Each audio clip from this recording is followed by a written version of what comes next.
வணக்கம். இது people English series. இந்த வீடியோல நம்ம அட்வர்ப்ஸ ஒரு சென்டென்ஸ்ல எந்த இடத்துல பிளேஸ் பண்ணணும் அப்படின்றத பத்தி தான் டீடைலா பார்க்க போறோம்.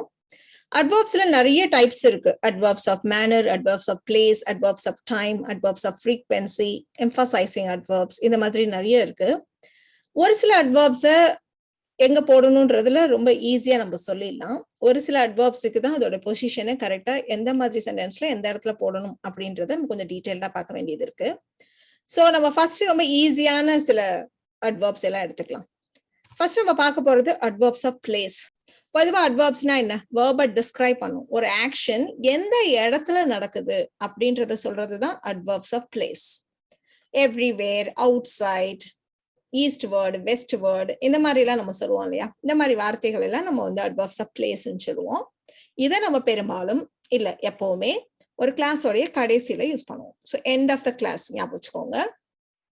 ஒரு எக்ஸாம்பிள் எடுத்துக்கலாம். நல்ல காத்து அடிச்சுச்சு, காகிதங்கள் பறந்துச்சு அப்படின்னு நம்ம சொல்றோம். அப்படின்னா there was heavy wind and the papers flew அப்படின்னு நம்ம சொல்லுவோம்.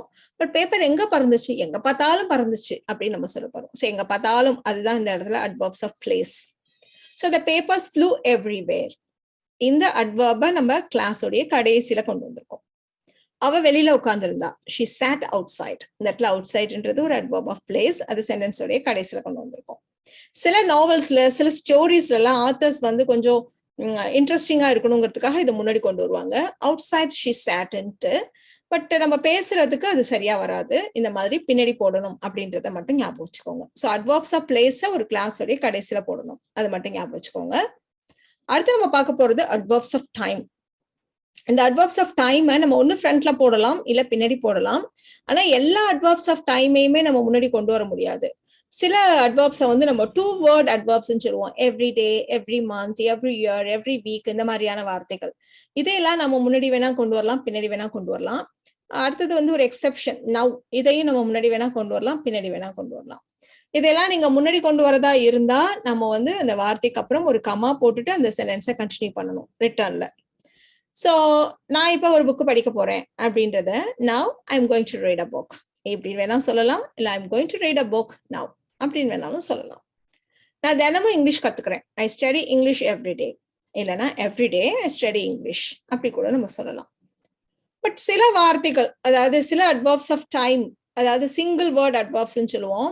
Tomorrow, monthly, daily, weekly, hourly, இந்த மாதிரியான வார்த்தைகள் எல்லாம் நாம சென்டென்ஸோட கடைசியில தான் யூஸ் பண்ணணும், ஃபர்ஸ்ட்ல யூஸ் பண்ணக்கூடாது. So as a rule of thumb நீங்க என்ன ஞாபகம் வச்சுக்கோங்க? அட்வர்ப்ஸ் ஆஃப் டைம்னா பின்னாடி போடணும் அப்படி மட்டும் ஞாபகம் வச்சுக்கோங்க. கன்ஃபியூஷனே இருக்காது. ஸோ உங்களை நாளைக்கு நான் மீட் பண்றேன் அப்படின்னா I'll meet you tomorrow. எனக்கு ஃபோன் பில்ஸ் வந்து மாசம் மாசம் வரும். we get phone bills monthly. எங்க அம்மாவுக்கு நான் தினமும் கால் பண்ணுவேன். ஐ கால் மை மதர் டெய்லி. நம்ம வாரம் மீட் பண்ணலாம். Let's meet weekly. ஸோ இந்த இடத்துல எல்லாம் நாம சென்டென்ஸோடைய கடைசியில கொண்டு வந்திருக்கோம். ஸோ நீங்க அட்வர்ப்ஸ் ஆஃப் டைம் சென்டென்ஸோட பின்னாடி யூஸ் பண்ணணும் மட்டும் ஞாபகம் வச்சுக்கோங்க. So adverbs of place and adverbs of time சென்டென்ஸோடைய கடைசியில யூஸ் பண்ணணும் அப்படி ஞாபகம் வச்சுக்கோங்க. இப்ப நம்ம பார்க்க போறது adverbs of manner. Adverbs of மேனர்னா ஒரு விஷயத்த நம்ம எப்படி பண்றோம்? கேர்ஃபுல்லா பண்ணேன், குவைட்டா பண்ணேன், காமா பண்ணேன், இந்த மாதிரி. சோ இதையெல்லாம் நாம ஒரு சென்டென்ஸோடைய கடைசியில யூஸ் பண்ணலாம், இல்லைன்னா ஒரு சென்டென்ஸோடைய மிடில்ல யூஸ் பண்ணலாம். இப்போ அவ டாக்குமெண்ட்டை கேர்ஃபுல்லா ரீட் பண்ணா. She read the document carefully இப்படி சொல்லலாம். இல்ல மிடில்ல யூஸ் பண்ணலாம்னு சொன்னோம். மிடில்னா அந்த சென்டென்ஸோட நடுவுல எங்க வேணா கிடையாது, சப்ஜெக்டுக்கும் வேர்புக்கும் நடுவுல அதை கொண்டு வரலாம். சோ அதே விஷயத்த அவ டாக்குமெண்ட்டை கேர்ஃபுல்லா ரீட் பண்ணா அப்படின்னு சொல்றத நம்ம she carefully read the document கூட நம்ம சொல்லலாம். இப்போ இந்த இடத்துல வேர்ப்ன்றது ஒரு வார்த்தையா இருக்கு. சில சமயங்கள்ல ஒரு வேர்ப் ஃப்ரேஸா, அதாவது 2-3 வார்த்தை சேர்ந்து ஒரு வேர்ப் இருக்கும். சோ அந்த மாதிரி இருந்துச்சுன்னா அப்ப நாம ஒண்ணு கடைசியில கொண்டு வரலாம், இல்லைன்னா அந்த மெயின் வேர்புக்கு முன்னாடி கொண்டு வரலாம். சோ அவ டாக்குமெண்டை கேர்ஃபுல்லா ரீட் பண்ணிருக்கணும் அப்படின்னு சொல்றதுக்கு she should have read the document carefully அப்படின்னு சொல்லலாம். இல்ல she should have carefully read the document அப்படின்னு வேணாலும் சொல்லலாம். சோ இது அட்வர்ப்ஸ் ஆஃப் மேனருக்கு மட்டும்தான் நம்ம இந்த மாதிரி சொல்லியிருக்கோம், கவனிச்சுக்கோங்க. சோ இதே அட்வர்ப்ஸ் ஆஃப் மேனருக்கு இன்னொரு எக்ஸாம்பிள் கூட எடுத்துக்கலாம். அவ டின்னரை குவைட்டா சாப்பிட்டா. she ate her dinner quietly. இல்லைன்னா she quietly ate her dinner. எப்படி வேணா நம்ம சொல்லலாம்.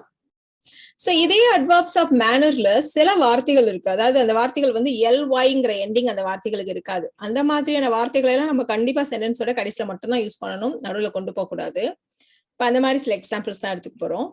இப்ப அவன் டோரை வந்து நல்லா வைடா திறந்தான், அகலமா திறந்தான். He opened the door wide. அவன் ஃபாஸ்டா ஓடினான். He ran fast. அவங்க ரொம்ப கஷ்டப்பட்டு ட்ரை பண்ணாங்க. They tried hard. இதுல ஒரே ஒரு எக்ஸெப்ஷன் இருக்கு, பேட்லி, எல்வைன்னு முடியுது. ஆனா கூட இதையும் நாம கடைசியில மட்டும்தான் யூஸ் பண்ணுவோம். He played badly. ரொம்ப மோசமா விளையாண்டான், இத மாதிரி சொல்றதுக்கு. இதுல இந்த ஃபாஸ்டையும் ஹார்டையும் கவனிச்சுக்கோங்க. இதெல்லாம் இர்ரெகுலர் அட்வர்ப்ஸ்ன்னு சொல்லுவோம். இதுக்கு ஃபாஸ்ட்லி, ஹார்ட்லி அப்படிலாம் கிடையாது. இதை நம்ம ஃபாஸ்ட், ஹார்டுன்னு மட்டும் தான் நம்ம யூஸ் பண்ணணும். உங்களுக்கு உடனே ஒரு டவுட் வரும், ஹார்ட்லின்னு ஒரு வார்த்தை இருக்கே அப்படின்ட்டு. பட் அந்த ஹார்ட்லிங்கிறது கம்ப்ளீட்லி வேற மீனிங். அது வந்து நெவர் மாதிரி இல்ல அப்படின்னு சொல்றதுக்கு யூஸ் பண்ணுவோம். அதை நம்ம முன்னாடி கூட கொண்டு வரலாம். தே ஹார்ட்லி ட்ரைட் அப்படின்னா அவங்க ட்ரை பண்ணவே இல்லை அப்படின்னு அர்த்தம். ஆனா தே ட்ரைட் ஹார்ட் அப்படின்னா ரொம்ப கஷ்டப்பட்டு ட்ரை பண்ணாங்கன்னு அர்த்தம். ஸோ மீனிங்ல எவ்வளவு டிஃபரன்ஸ் வருது பாருங்க. ஸோ ஹார்டுக்கும் ஹார்ட்லிக்கும் என்ன டிஃபரன்ஸ் தனி வீடியோ கூட போட்டிருக்கோம் பாருங்க. பட் இந்த ஹார்டுக்கு வந்து ஹார்ட்லின்னு ஒரு ஃபார்ம் கிடையாதுங்கிறத நீங்க ஞாபகம் வச்சுக்கோங்க. அடுத்து நம்ம பார்க்க போறது அட்வர்ப்ஸ் ஆஃப் ஃப்ரீக்வென்சி. ஒரு விஷயத்தை எவ்வளவு அடிக்கடி நம்ம செய்வோம். நான் எப்பவுமே செய்வேன், வழக்கமா பொதுவா அதை நான் செய்வேன், எப்பயாவது தான் செய்வேன், செய்யவே மாட்டேன், சம்டைம்ஸ் பண்ணுவேன், அடிக்கடி பண்ணுவேன், அக்கேஷனலா பண்ணுவேன். ஸோ இந்த மாதிரிலாம் நம்ம நிறைய சொல்லுவோம் இல்லையா. இதெல்லாம் நம்ம அட்வர்ப்ஸ் ஆஃப் ஃப்ரீக்வென்சின்னு சொல்லுவோம். இதை தான் நம்ம கொஞ்சம் கேர்ஃபுல்லா பார்க்கணும், எந்தெந்த இடத்துல இந்த வார்த்தைகளை நம்ம போடணும் அப்படின்றத. ஃபர்ஸ்ட் நம்ம பார்க்க போறது என்னன்னா, ஒரு சென்டென்ஸ்ல ஒரே ஒரு வேர்பு தான் இருக்குன்னு வச்சுக்கோங்களேன். அப்ப அந்த வேர்புக்கு முன்னாடி இந்த அட்வர்பை சேர்க்கணும். அதாவது சப்ஜெக்ட்டுக்கும் வேர்புக்கும் நடுவுல அட்வர்பை கொண்டு வரணும். ஃபார் எக்ஸாம்பிள், அவர் வந்து என்கிட்ட குறை கண்டுபிடிச்சிட்டே இருப்பார். He finds fault with me. இது வந்து ஒரு பேசிக் சென்டென்ஸ். இதுல எப்பவுமே குறை கண்டுபிடிப்பார் அப்படின்னு சொல்றதுக்கு ஆல்வேஸ்ங்கிற வார்த்தையை சேர்க்க போறோம். அதுக்கு சப்ஜெக்ட்டுக்கும் வேர்புக்கும் நடுவுல அதை சேர்க்க போறோம். He always finds fault with me.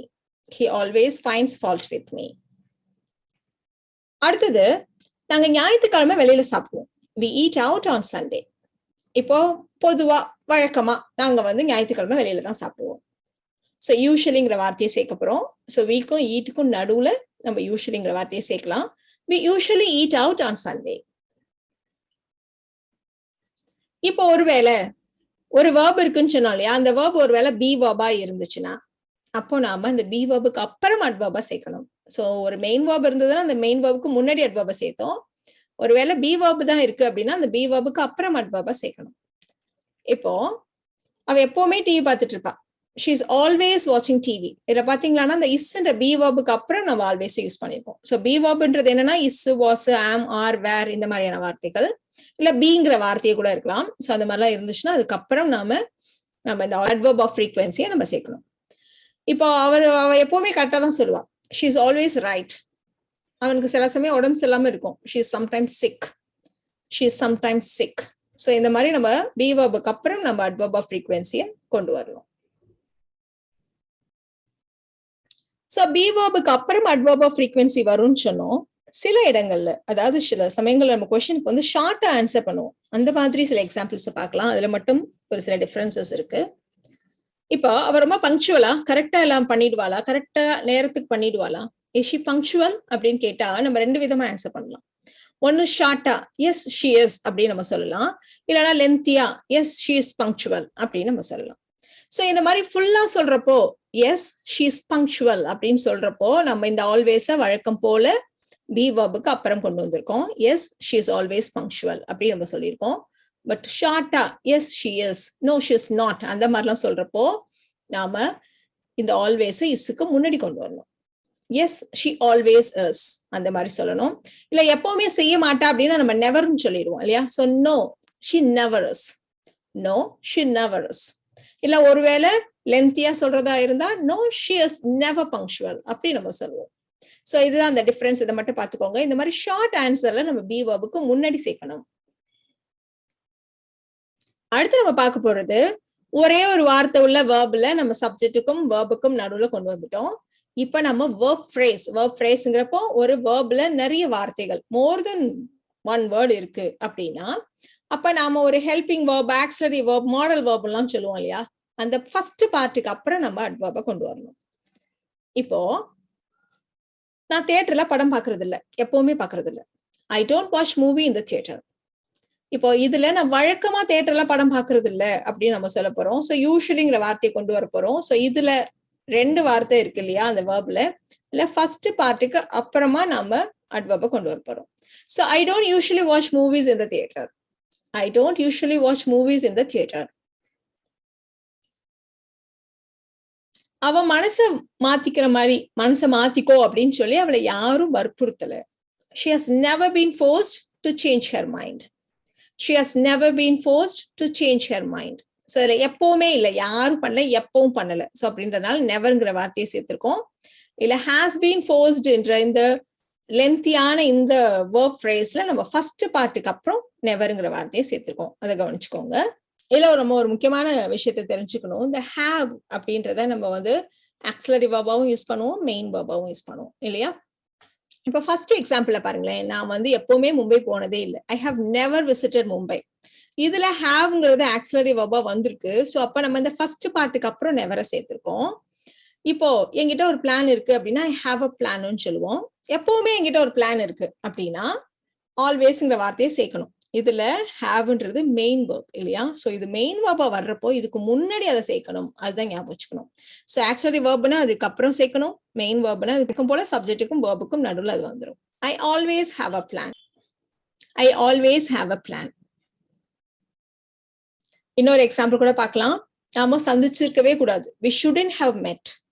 நம்ம எப்பவும் சந்திச்சிருக்கவே கூடாது அப்படின்றப்போ இந்த நாட்டை எடுத்துட்டு நெவர்ங்கிற வார்த்தையை சேர்க்க போறோம்.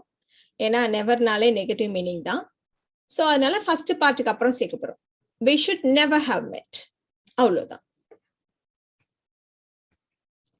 இப்போ நாம பார்க்க போறது emphasizing adverbs.